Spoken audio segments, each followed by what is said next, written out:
সংক্রান্তি তো পেরিয়েই গেছে, কিন্তু আজকে ইচ্ছা করলো যে আমার প্রথম পিঠে বানানোর গল্পর সাথে সাথে কী করে একদম পারফেক্ট নরম পিঠে হয় সেটা আপনাদের সাথে শেয়ার করার। কিছু কিছু রান্না ছিল যেগুলো একসময় শুনলেই ভীষণ ভয় করতো, তার মধ্যে পিঠেও কিন্তু একটা ছিল। কারণ প্রথমবার যেবার পিঠে বানায় সেবার পিঠেগুলো হয়ে গেছিলো ইটের মতো শক্ত। কারণ কিন্তু বুঝতে পারিনি যে কেন এরকম হলো, সবই তো করলাম। যাই হোক, তারপর ধীরে ধীরে নিজের ভুলগুলোকে নিজে নিজেই শুধরেছি, তাই এবারের পিঠেটা হয়েছিল একদম পারফেক্ট। প্রথমেই বলি যে চালগুড়ি, সেই চালগুড়িটা কিন্তু বাজার থেকে কেনা। সেই কেনা চালগুড়িটাকে আমি বেশ একদম ফুটন্ত জল যাকে বলে সেরকম জল কিছুটা ওর মধ্যে ঢেলে রেখে দিয়েছিলাম। মোটামুটি খুব বেশি না হলেও পরিমাণ মতো, কারণ অতটা গরম মাখতে পারছিলাম না। ওটাকে এক সাইডে রেখে আরেকদিকে আমি নারকেলের পুরটা বানিয়ে নিচ্ছি। এর জন্য আমি কড়াইতে প্রথমে ঘি দিয়ে দিয়েছি, আর নারকেল, গুড় আর একটু আমুল দুধ এগুলো দিয়ে আমি এটাকে একটু পাক দেব। আরেকটা জিনিস পিঠের পুর বানানোর ক্ষেত্রে সহজ, সেটা হলো এক্ষেত্রে কিন্তু খুব বেশি পাক দেওয়ার দরকার নেই, কারণ এটাকে তো নাড়ুর মতো শেপ দিতে হবে না, সেজন্য অল্প একটু পাক দিলেই কিন্তু যথেষ্ট। এই পুর বানাতে বানাতেই আবার গল্পে ফিরে আসা যাক। সাধারণত আমাদের বাড়িতে দুধ পিঠে হলে সেটা অনেকটা পরিমাণ বানানো হয়, সেজন্য আমি যখনই বানাই একটু বেশিই বানাই। তো প্রথম যেবার বানিয়েছিলাম সে বছরও একটু বেশিই বানিয়েছিলাম। বেশি বানানোর জন্য একদিনে তো সবটা খাওয়া যায় না, সেটাকে আবার কিছুটা আমি খাওয়ার শেষে ফ্রিজে রেখে দিই। ও বাবা, ফ্রিজে রাখার পর পরের দিন সকালে দেখছি যে শক্তটা ছিল সেটা আরও শক্ত ইটের মতো হয়ে গেছে। বুঝেই নিন দাঁতের অবস্থা কি হতে পারে। তো এইবারে আবার ভয় লাগছিল যে যদি সেরকম হয়ে যায় তাহলে তো খুব মুশকিল হবে। কিন্তু সত্যি বলতে পিঠেটা খাওয়ার পরে এবারে দেখেছি যে ভীষণ নরম হয়েছে, সেই জন্যই ভাবলাম ভিডিওটা একটুখানি শেয়ার করা যাক আপনাদের সাথে। যাই হোক, এদিকে পুর বানিয়ে নিয়েছি, এদিকে দেখুন চালগুড়িটা আমি মেখেও নিয়েছি।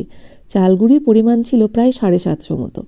তো অতটা চালগুড়ি একসাথে মাখাটা খুব কষ্টকর, সেই জন্য আমি ওটাকে যেভাবে মেখেছি, প্রথমে সবটাকে একটু মেখে নিয়েছি, তারপরে ওটাকে একটুখানি সাইডে সাইডে পার্ট পার্ট করে ভেঙে ভেঙে ওটাকে একটু একটু করে মেখে নিয়েছি। তাতে কিন্তু মাখাটাও খুব সুন্দর হয়। পিঠের মাখাটা কিন্তু খুব গুরুত্বপূর্ণ, সেটা আগে অতটা আমার আইডিয়া ছিল না, যেরকম হোক মেখে নিয়েছিলাম, কিন্তু পরিমাণ বেশি ছিল বলেই হয়তো মাখাটা ঠিকভাবে হয়নি।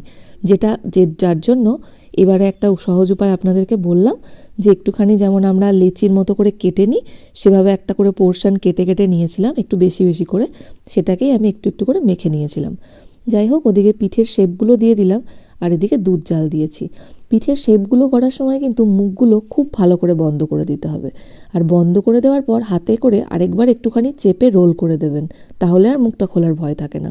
আর দুধটা ফুটে ওঠার সঙ্গে সঙ্গেই কিন্তু পিঠেগুলো দিয়ে দিয়েছিলাম, কারণ দেখুন তখন কিন্তু পিঠেগুলো একদম ডুবে ছিল। এখন পিঠেগুলো ভেসে উঠেছে মানেই কিন্তু পিঠেগুলো সেদ্ধ হয়ে গেছে। অতিরিক্ত সেদ্ধ করলেও কিন্তু অনেক সময় শক্ত হয়ে যেতে পারে, যে জন্য এই দুধের উপর ভেসে উঠেছে মানেই এই সময় আমি গুড়টা দিয়ে দিলাম। আর দুধটাও অনেকটা আস্তে আস্তে পিঠেগুলো টেনে নিয়েছে, যার জন্য আর খুব একটা অসুবিধা নেই। এরপরে একটুখানি ঘন করে নামিয়ে নিলেই কিন্তু রেডি হয়ে যাবে। আর সাথে দিয়েছিলাম একটু এলাচ গুঁড়ো। আর গুড়টা কিন্তু একদমই প্রথমে দেবেন না, গুড়টা একদম লাস্টের দিকেই দেবেন। এদিকে এবারে দেখলাম মোমো তো শীতকালে বানানোই হয়নি, তাই মোমো মেকারটার কোনো ইউজও হয়নি, তাই ওর মধ্যেই এবার বাকি পিঠেগুলো দিয়ে দিচ্ছি সেদ্ধ পিঠে বা ভাপা পিঠে বানানোর জন্য। আমার মাকে দেখতাম একটা হাঁড়ির মুখে সুতির একটা কাপড় বেঁধে তার উপর পিঠেগুলোকে সেদ্ধ করতে। আমার বাপু এখন অত ঝামেলা পোষাবে না, সেজন্য এই ভালো, খুব সহজ উপায়ে তাড়াতাড়ির মধ্যে সব হয়েও গেল। যাই হোক, এই হয়ে গেছে আমার দুধ পিঠে আর সেদ্ধ পিঠে। আপনাদের কাছে একটা কথাই জানার থাকলো, আমার মতো কি এরকম কারুর হয়েছে, নাকি সবাই প্রথমেই পারফেক্ট বানিয়ে নিয়েছেন? আমার মনে হয় নিজের ভুল থেকে যদি শেখা যায় সেটা কিন্তু সব থেকে ভালো, আর যে কারণে ভুলটা হয়েছিল সেটা কিন্তু মনেও থেকে যায় সারা জীবন।